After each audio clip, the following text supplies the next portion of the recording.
Καλημέρα σας. Καλημέρα όλη μέρα. Καλημέρα. Σήμερα είναι η πιο ωραία στιγμή της εκδρομής. Σήμερα είναι, πάμε στο μαγνητικό πεδίο της αγάπης. Στη Γενέτειρα, εκεί που μας γέννησαν οι γονείς μας. Είναι στιγμές που έχω συντελέσει να αγαπήσω αυτό το επάγγελμα. Το επάγγελμα του ξεναγού, ο οποίος είναι το δεύτερο επάγγελμα μαζί σας, και να βιώσω αυτές τις ωραίες στιγμές των ανθρωπιστικών σχέσεων. Στην πιο όμορφη χερσαία πόλη της Τουρκίας, την Μπρούσα, που τη λέμε πράσινη Μπρούσα. Δεν τη λέμε μόνο Μπρούσα στην πόλη, τη λέμε πράσινη, και βλέπετε το γιατί. Ήδη το έχετε διαπιστώσει. Νερά, το οποίο είναι στοιχείο διακόσμησης για την πόλη.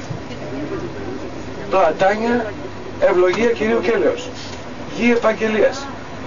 Πραγματικά γη επαγγελίας. Που 670 χρόνια πριν ήταν Βυζαντινή, και είναι 670 χρόνια πριν έγινε η πρώτη πρωτεύουσα των Οθωμανών. Και ακόμη η στοιχεία βυζαντινού πολιτισμού έχουμε σε ορισμένα σημαντικά μνημεία της Μπρούσας, όπου έγινε και ο πρώτος μεικτός γάμος μεταξύ Τούρκων και Ελλήνων. Ο Σουλτάνος ο Ορχάν πήρε σαν γυναίκα του την Ολοφύρα, την πριγκίπισσα την τότε του τελευταίου πρωτοκράτορος εδώ, η οποία την έκανε Νιλουφέρ. Και έγινε έξω και έγινε και ο πρώτος γάμος. Είναι πολύ σημαντικό. Ο Ορχάν και η Ολοφύρα.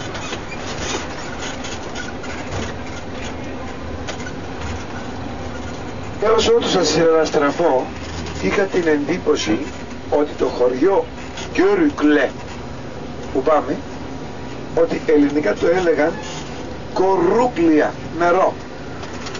Αλλά μαθαίνω από εσάς ότι δεν είναι μερό, αλλά είναι με β, δηλαδή κοβούκλια. Αυτό μου κάνει πολύ εντύπωση. Δηλαδή, και προσπαθώ από χθες, ετυμολογώντας αφενός ελληνικά, αφετέρου τουρκικά, να βρω στοιχεία το που έρχεται η λέξη, ότι είναι και στα πλαίσια των γλωσσολογικών μου γνώσεων. Σήμερα θα κινηθώ και μεταξύ των ηλικιωμένων Τούρκων του χωριού και θα προσπαθήσω να βρω μια άκρη. Δηλαδή το β εύκολα ρο δεν γίνεται στα τουρκικά. Για να δούμε με τι άποψη το λένε Γκιόρουκλε. Σταυρό!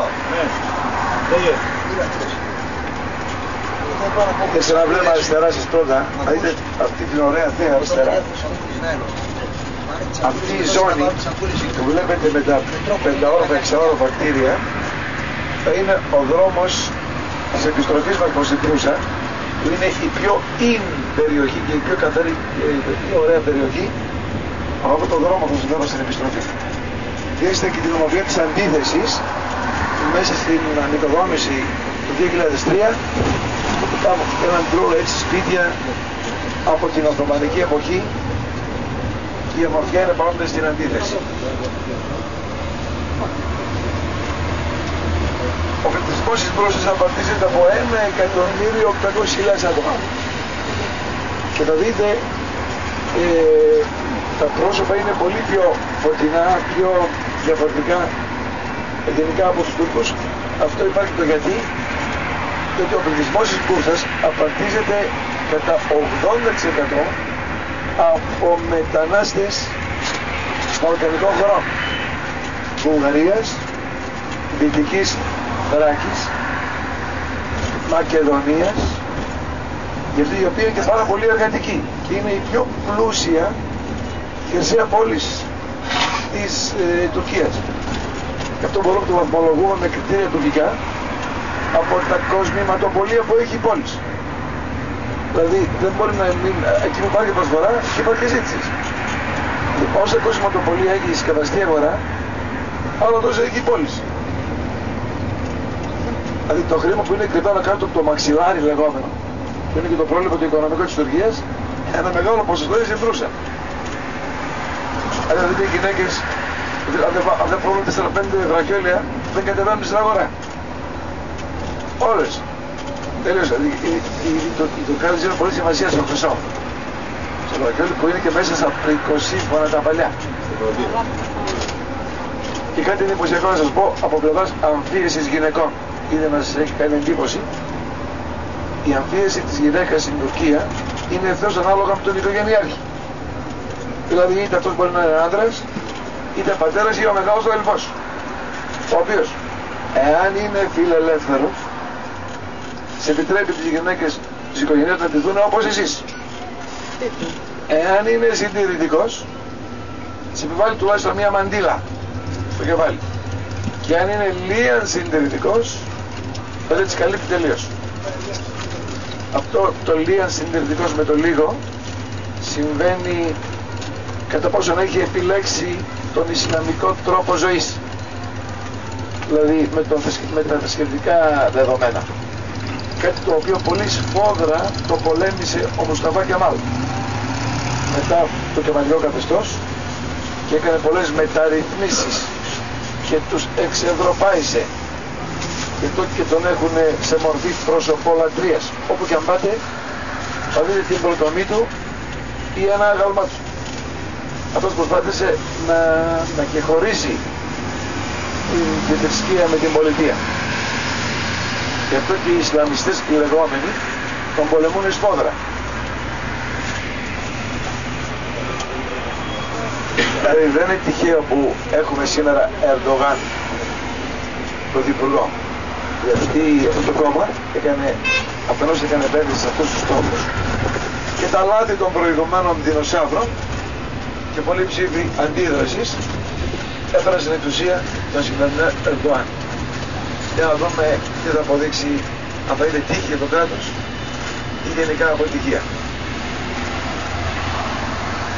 Τοποθετημένη πόλη στις πλαγιές του Ολύμπου, το βουνό Όλυμπος της Μυσίας λεγόμενης.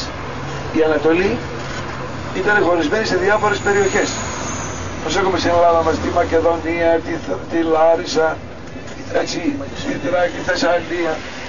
Έτσι ήταν σκορπισμένη και η Τουρκία τσελάτα. 747.000 χιλιόμετρα τετραγωνικά. Είναι τοποθετημένη και με τα 68 εκατομμύρια της. Όπως είπα και χθες το βράδυ μεμονωμένα, εμείς οι χριστιανοί παίρνουμε ευχή. Αυξάνεστε και πληθύνεστε κατά κυρία Χριστική, εμείς συμπαίρνουμε την ευχή, οι Τούρκοι την εφαρμόζουν. Και είναι τοποθετημένοι στις πλαγιές με πρόβλημα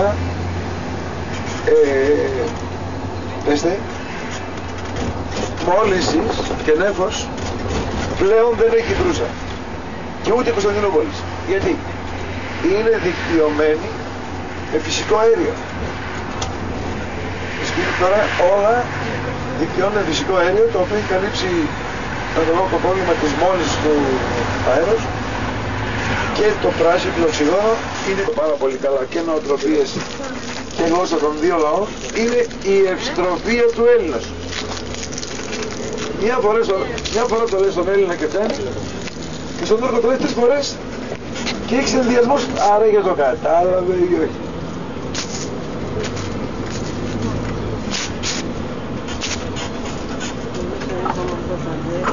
Βεβαίως για όσους έχουν έρθει και παλαιότερα, συγκρίνοντας τη σημερινή την Δρούσα, βλέπουν μια πολύ έντονη διαφορά. Αυτό ξεκινάει από το 1985, όπου ήρθε στην εξουσία ο Τουρκούς Özal.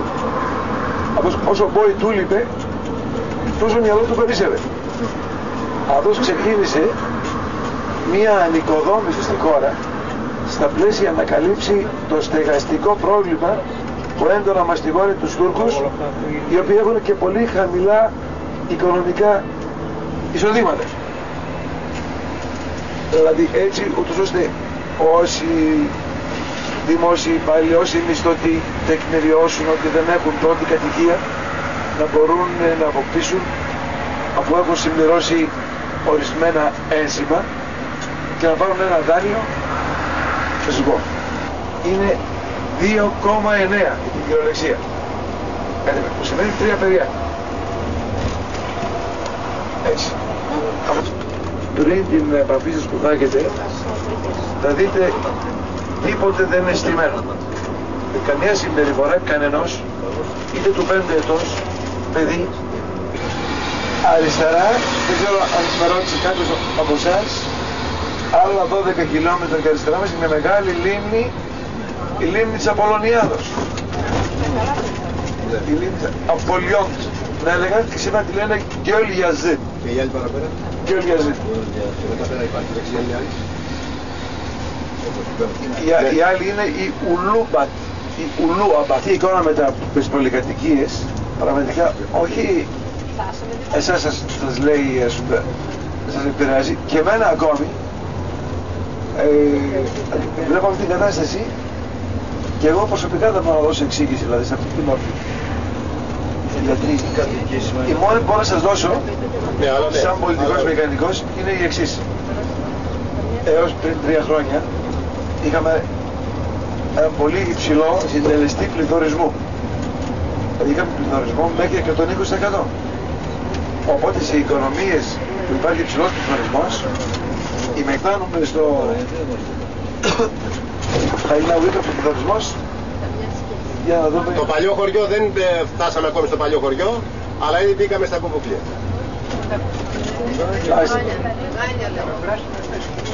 Όχι, δεν περάσαμε εδώ χθες. Δεν περάσαμε από τον άλλο δρόμο που στρίψαμε. Το χωριό φαίνεται μπροστά.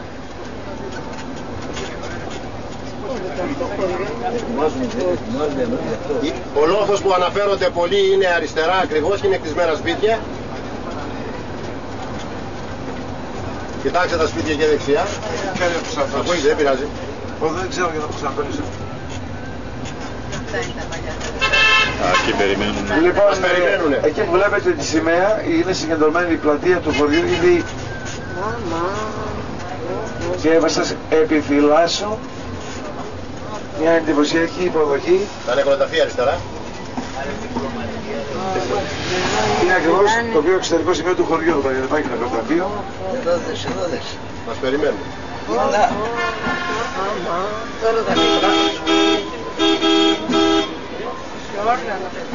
Δεν σε έχουν βάλει, τα παιδιά έχουν δώσει ελληνικές σημαίες, ήταν πάρα πολύ σημαντικό. Δηλαδή μόνο με αγάπη μπορούν να σηκώσουν σημαία ξένοι οι Τούρκοι. Μόνο με αγάπη. Με τα ούλια και στουρνάδες.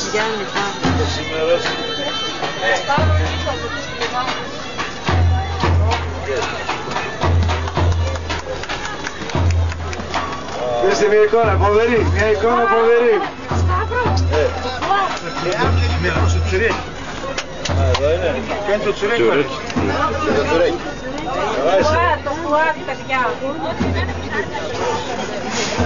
Μόνο αυτή την εικόνα να μεταφέρετε φτάνει. Μόνο αυτή αξίζει. Κύριε, έλα εδώ πάρε από τους. Έλα και εγώ θα είμαι.